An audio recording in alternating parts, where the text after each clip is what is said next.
नमस्कार, sports cannon में आपका स्वागत है। मैं हूं हिमांशु कांडपाल और 15 मिनट के इस कार्यक्रम में आज हमसे खेल गतिविधियों पर, खेल खबरों पर चर्चा के लिए स्टूडियो में मौजूद हैं सचिन कुमार। सचिन, नमस्कार, स्टूडियो में आपका स्वागत है। धन्यवाद हिमांशु। सचिन, सबसे पहले आज की नज़र डालते हैं आज की हेडलाइंस पर और उसके बाद इन तमाम खेल खबरों पर आपसे करेंगे हम विस्तार से चर्चा। जी बिल्कुल। तो आज की हेडलाइंस हैं, भारत और दक्षिण अफ्रीका के बीच दूसरा T20 क्रिकेट मैच गगेब्रा में खेला जा रहा है। दक्षिण अफ्रीका ने टॉस जीतकर भारत को बल्लेबाजी के लिए आमंत्रित किया है, भारत को शुरुआती झटके। महिला एशियाई हॉकी चैंपियन ट्रॉफी कल से बिहार के राजगीर में शुरू हो रही है। नई दिल्ली में वर्ल्ड यूनिवर्सिटी निशानेबाजी चैंपियनशिप के दूसरे दिन भारत ने आज 1 स्वर्ण 3 रजत और 1 कांस्य पदक जीता और अमेरिका की कोको गॉफ ने ओलंपिक चैंपियन चीन की झेन किनवेन को हराकर WTA फाइनल्स में महिला सिंगल्स का खिताब जीता।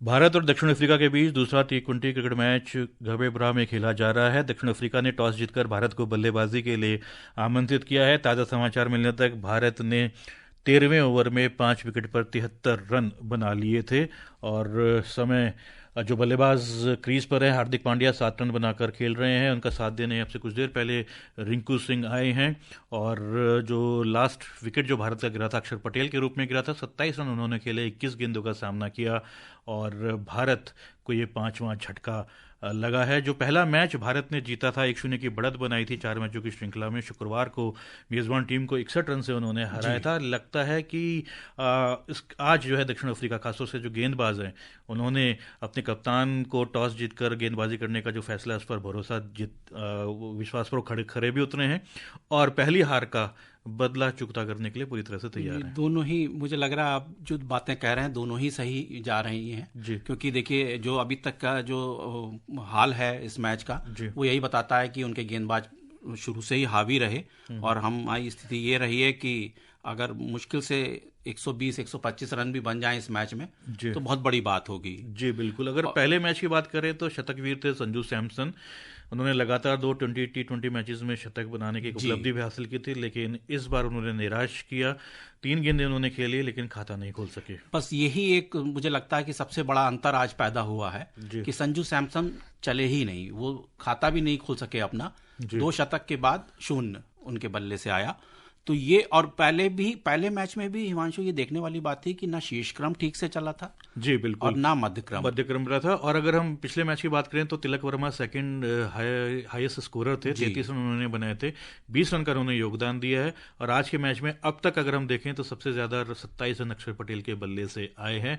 भारत का, जैसे आपने जिक्र किया, जो शुक्रवार को मैच हुआ था उसमें डरबन में, उसमें पहला मैच अगर संजू सैमसन के रन को हटा दें 202 में से 107 रन, तो भारत का शीर्ष क्रम, मध्य क्रम और निचला मध्य क्रम जिसे कहते हैं जी, वो कोई भी नहीं चले, कोई भी बल्लेबाज ज्यादा साबित नहीं कर पाया। हाँ, वही सबसे बड़ा अंतर वही रहा कि उस मैच में उसके बाद हमारे गेंदबाजों ने बहुत अच्छा प्रदर्शन किया था जी। तो पूरा श्रेय जो है सैमसन के बाद उस मैच में गेंदबाजों को जाता है जिन्होंने दक्षिण अफ्रीकी टीम को इतने कम स्कोर पे और रेड्डी ने 3-3 विकेट जी बिल्कुल।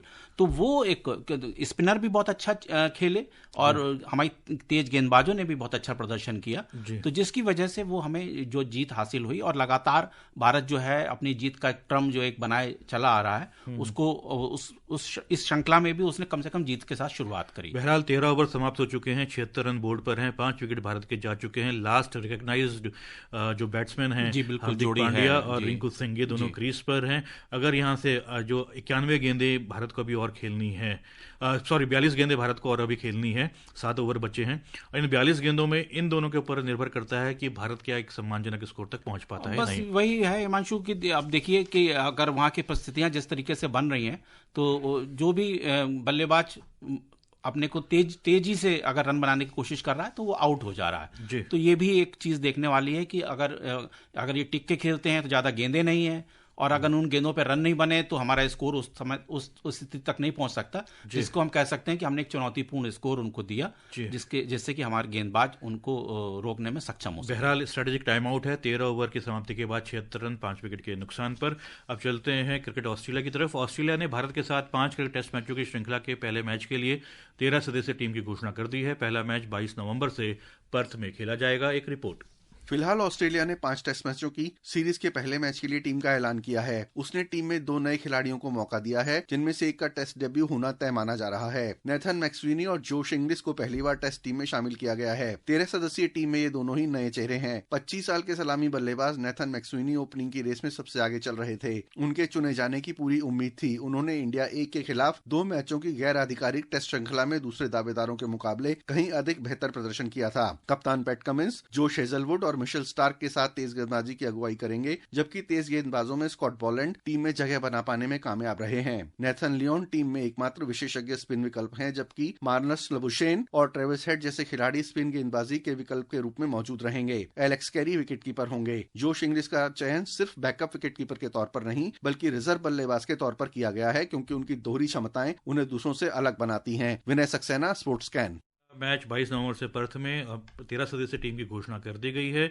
और जैसा कि गैर आधिकारिक जो non official cricket test match था India A versus Australia A, कप्तान भी थे नेथन मैक्सवेनी, और उनका चयन कुछ आश्चर्यजनक भी नहीं रहा है। नहीं, उनको तो चुन लिया गया, चुना जाना ही था, क्योंकि इन लोगों को अंदाजा है कि भाई अब हमें किन खिलाड़ियों को अब आगे लेके आना है। और हालांकि ये सीरीज बहुत महत्वपूर्ण भी होने वाली है, क्योंकि 5 टेस्ट मैच हैं और इंडिया के ऊपर एक दबाव भी है। और गावस्कर बॉर्डर ट्रॉफी हालांकि 10 साल से हमारे पास है, लेकिन अब निश्चित तौर पे मेजबान चाहेंगे कि हम अपने घर में खेल रहे हैं तो ट्रॉफी वापस आए।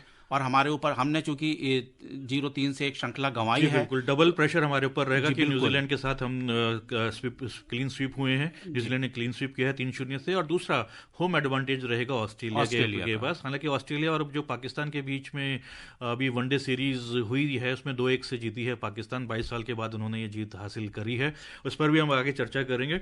लेकिन अगर भारतीय टीम की बात करें जो इंडिया ये टीम खेली थी, उसमें कुछ ऐसे प्रोमिनेंट आपको बल्लेबाज नजर आए या गेंदबाज नजर आए जो भविष्य में टीम के साथ जुड़ सकते हैं, या जैसा कि सुना जा रहा है कि Rohit Sharma couple of matches के लिए अवेलेबल नहीं होंगे, तो उनके रिप्लेसमेंट में एज ए ओपनर उनको लिया जा सकता है? अभी देखिए, जो खिलाड़ी यहाँ से भेजे गए थे इस हिसाब से कि वो जो वहाँ पे जो टेस्ट सीरीज होगी तो उनको आजमाया जा सकता है। जैसे अभिमन्यु ईश्वरन की आप बात करें, या केएल राहुल जो एक अनुभवी बल्लेबाज हैं, लेकिन उनको सिर्फ इसलिए भेजा गया था कि वो अपनी फॉर्म हासिल कर लें, एक लॉन्ग फॉर्मेट का मैच वहां जाके खेलें इस सीरीज से पहले।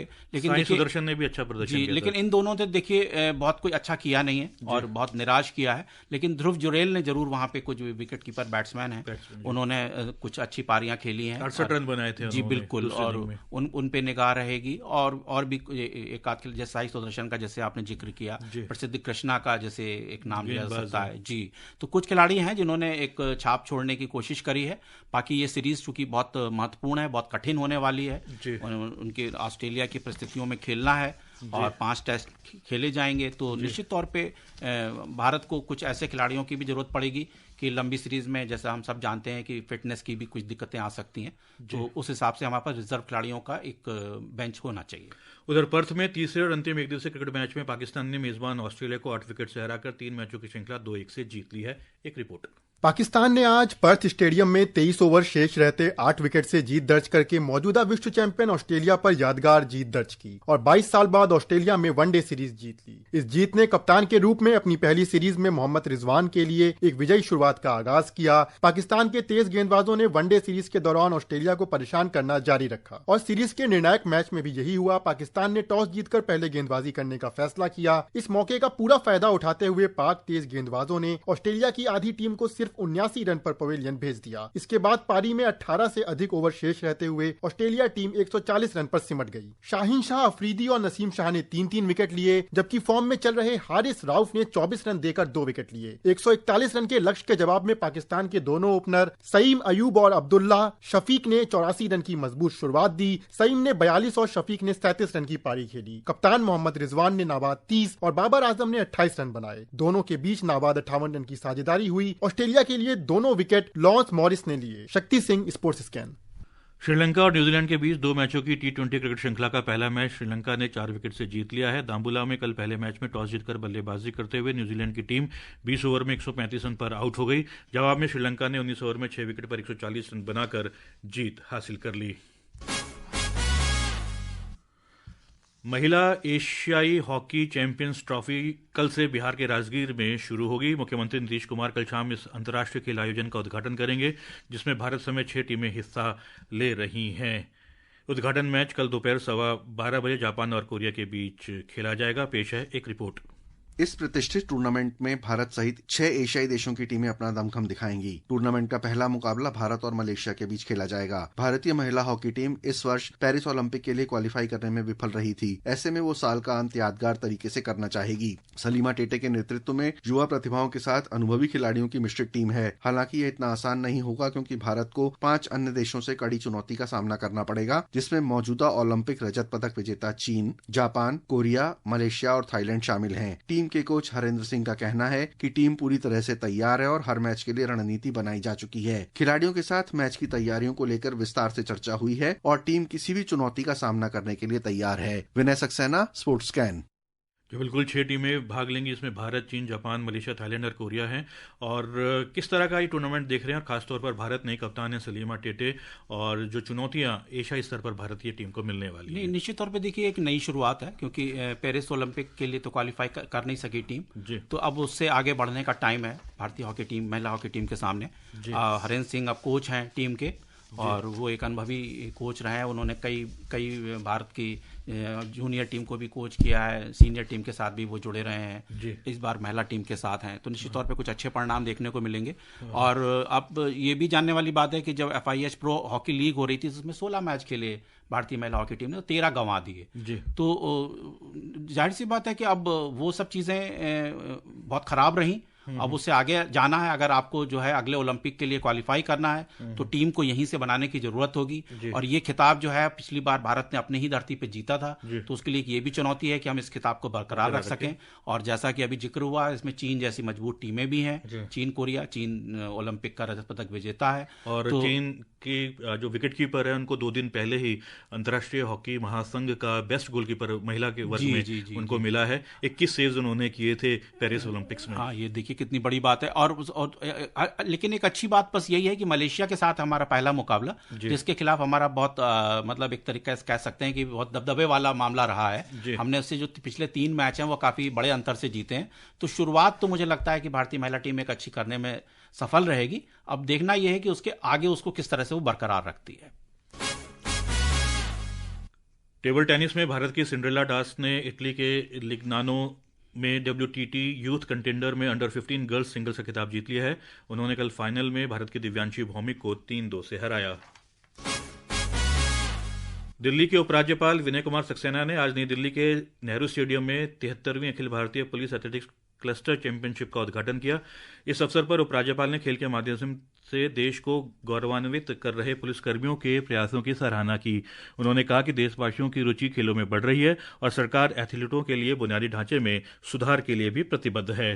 हमारे देश में खेलों के प्रति जो सोच पहले थी, उसमें अब न केवल परिवर्तन आया है, बल्कि खेलों के प्रति लोगों का रुझान भी बदला है। बीते 1 दशक में देश के अंदर इसके लिए पहले से कहीं बेहतर विश्व स्तरीय ढांचा तैयार भी किया गया है। इसके बावजूद इस वक्त विश्व स्तर के खिलाड़ी हमारे यहाँ तैयार किए जा रहे हैं। खेल न केवल आपसी मेलजोल के लिए जरूरी है, बल्कि यह आपसी सौहार्द को भी बनाए रखने के लिए एक महत्वपूर्ण माध्यम है। रेंज में वर्ल्ड यूनिवर्सिटी निशानेबाजी चैंपियनशिप के दूसरे दिन भारत ने आज 1 स्वर्ण, 3 रजत और 1 कांस्य पदक जीता। 10 metre air pistol mix team स्पर्धा में स्वर्ण और रजत पदक मिले। महिलाओं की ट्रैप स्पर्धा में रजत और कांस्य पदक मिला, जबकि पुरुषों के 10 मीटर एयर राइफल 3 पोजीशन में रजत पदक हासिल हुआ।